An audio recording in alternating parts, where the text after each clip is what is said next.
Hermanos, ¿qué tal? Muy buenas noches.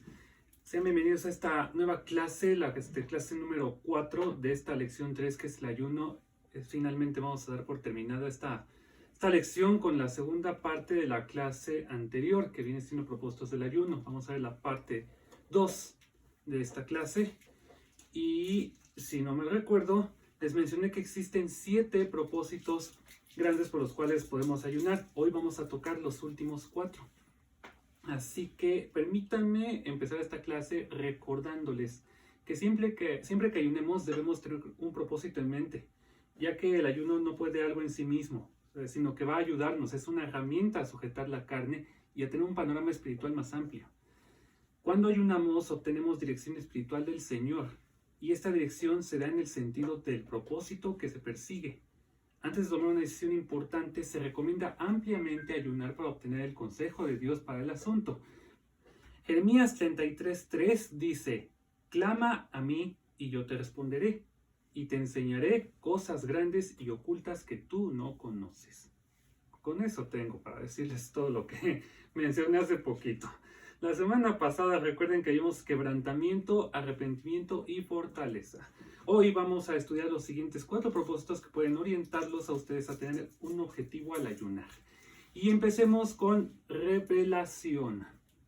Es comprensible que todos los cristianos estemos comprometidos con nuestra vida devocional y queramos saber más y mejores y más profundas cosas de Dios.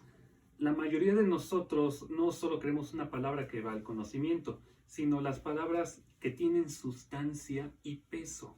O sea, que tienen vida propia, que impactan el corazón. O sea, ¿a qué me refiero con vida propia? Vamos a regresar a las terminologías griegas. Vamos con la palabra llamada rema. R-H-E-M-A. Así se escribe, se pronuncia rema. Y significa palabra viva en griego. O sea, es palabra revelada, no al conocimiento, sino al corazón. Prestemos atención a lo que dice Hebreos 4:12.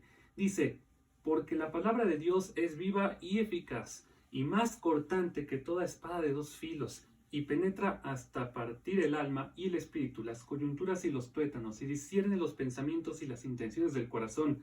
Si no me equivoco, esto lo vimos también en la clase pasada, hermanos. Y aquí tenemos 2 palabras clave. Vamos de nuevo a 2 palabras griegas que vienen siendo sao y energes. Ambas son griegas, les digo. Sao significa vivo o viva, y energes significa activo o eficaz en alguna labor. Ahora, ¿cómo es posible que la palabra de Dios sea viviente y una fuerza activa que puede cambiar una vida? Por la revelación en nuestro espíritu. Por eso, esta palabra viviente y activa no solo se entiende en el área del pensamiento inteligente, como dice el versículo, sino también tiene una fuerza reveladora contundente al alma. De tal manera que cuando ayunamos, permitimos que nuestra alma empiece a recibir del Espíritu lo contundente de la palabra de Dios para que ésta se convierta de un texto informativo a un texto que convicciona. Vamos a Isaías 55:11, pero ya saben que me caen bien, así que les voy a dar un poco de contexto. Vamos desde el versículo 9, que dice: como son más altos los cielos que la tierra, así son mis caminos más altos que vuestros caminos, y mis pensamientos son más que vuestros pensamientos. Porque como desciende de los cielos la lluvia y la nieve, y no vuelve allá, sino que riega la tierra, y la hace germinar y producir, y da semilla al que siembra y pan al que come, así será mi palabra que sale de mi boca. No volverá a mí vacía, sino que hará lo que yo quiero, y será prosperada en aquello para la que la envíe. Y por esto es aconsejable tomar tiempo regular durante el año para ayunar. Entonces, la palabra de Dios, que antes pasamos por alto, ahora empieza a tomar mejor forma, de una simple información a una convicción. De esa misma manera podemos avivar los corazones de los demás cuando compartimos de la palabra. Como punto culminante, cuando ayunamos en forma regular, podemos experimentar de manera frecuente, cuando leemos la Biblia, una capacidad explicativa sobrenatural, es decir, se entiende sin ningún tipo de ayuda natural. Ahora vamos con sanidad del alma, que es el 5.º propósito. Hay cristianos que luchan todo el tiempo contra el pecado y siempre se pierden, y aunque tratan de santificarse no pueden y caen con frecuencia en aquello de lo cual desean ser libres. ¿Por qué? porque las enfermedades del alma y Satanás tienen la capacidad de robar los nutrientes de la palabra de Dios. Entonces vemos dos enemigos potenciales, nosotros mismos y Satanás. Y de los dos nos puede librar el poder del Espíritu Santo. Y es en el ayuno que el Espíritu Santo nos puede llevar a entregar aquellas cosas malas, feas y sucias que hay en nuestro corazón y que no habíamos podido entregar. Cuando nos sentimos mal, pues vamos al doctor y él revisa pues lo que hay de mal en nuestro cuerpo.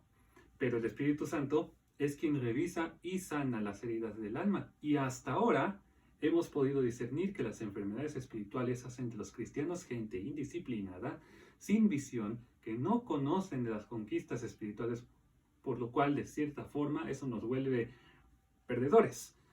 O sea, no porque seamos derrotistas o porque a cada rato estemos metiendo la pata, o sea, estamos perdiéndonos de los beneficios del Espíritu Santo, a eso me refiero.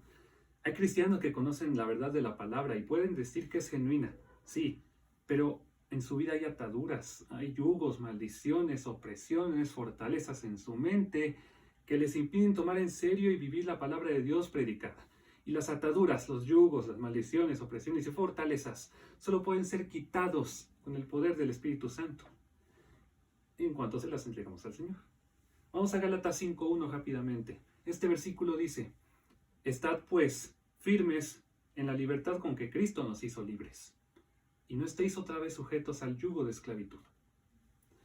Esta escritura nos revela que si estamos libres en Cristo, no es posible estar atados a las tinieblas. Sin embargo, hay áreas del carácter dominante que aún no son rendidas a Dios porque hay una enfermedad del alma, porque no es posible que se ame al Señor y se peque contra Él, a menos que haya una atadura que aún no se haya encontrado. El ayuno tiene como propósito ayudarnos a discernir qué cosas están atadas del carácter que aún amando a Dios se peca contra Él.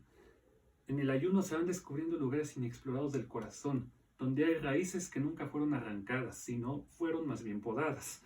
Y el Espíritu Santo va dando estrategias durante el ayuno de cómo combatir esas debilidades. Wow, espero no estar yendo muy rápido porque ya vamos con el sexto propósito, es guerra espiritual. Este es muy fuerte. Verán, durante nuestra vida cristiana vamos a tener que enfrentar algunos ataques del diablo. O sea, desde luego, o sea, no todo es un camino pavimentado de florecitas y de mucha alegría. Si estamos comprometidos a estar en el camino de Cristo, de Dios, va a haber ataques de por medio. La guerra espiritual es tan real y evidente que nadie puede hacer como que no la hay o que la vida cristiana es solo besitos y abrazos, como les decía. Hay que aprender a enfrentar al enemigo para conquistar la tierra prometida para cada quien.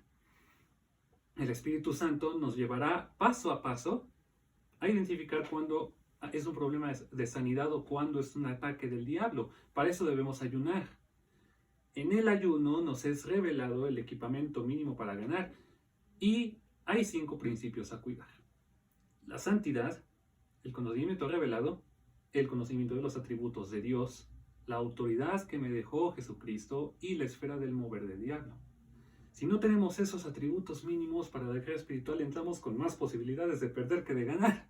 Y nunca se hace una guerra para perder, ¿o sí? Vamos a Lucas 14:31. Esto dice: ¿o qué rey, al marchar a la guerra contra otro rey, no se sienta primero y considera si puede hacer frente con 10,000 al que viene contra él con 20,000? O sea, está bien claro entonces que el primer frente de guerra espiritual somos nosotros mismos. La guerra en nuestra mente. Luego será la esfera espiritual donde nos congregamos, que es la iglesia. Y la última y la más intensa es la guerra espiritual por las regiones celestes. El ayuno nos lleva a la esfera espiritual y a considerar qué debemos arreglar de nosotros mismos antes de enfrentar a Satanás. Porque es muy cierto, hay multitudes de ángeles esperando que declaremos que se sumen a nuestra guerra. Y lo harán, pero solo se requiere que haya autoridad espiritual para hacerlo. En la Biblia, si no me recuerdo, de un evento en el que hombres no santificados quisieron hacer la guerra espiritual en la liberación de un hombre, y eso es en Hechos 19, 13 al 16, pero yo me voy a regresar al versículo 11 para que comprendamos mejor qué pasa aquí.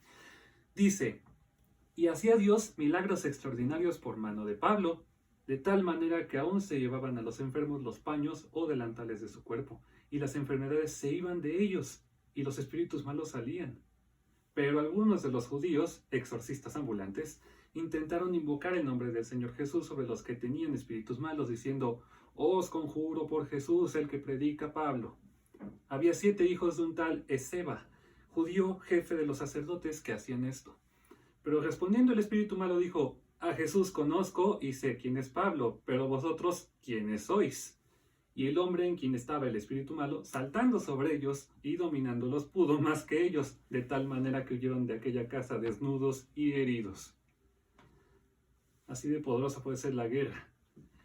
Y no solamente espiritualmente, sino físicamente. O sea, para que hayan huido así es porque pues, la persona endemoniada tenía esa fuerza. O sea, y sí pasa. Pero hablaremos de eso en otra ocasión. Mientras tanto, les invito a que me acompañen en el segundo video de esta clase. Se pone interesante, ¿verdad?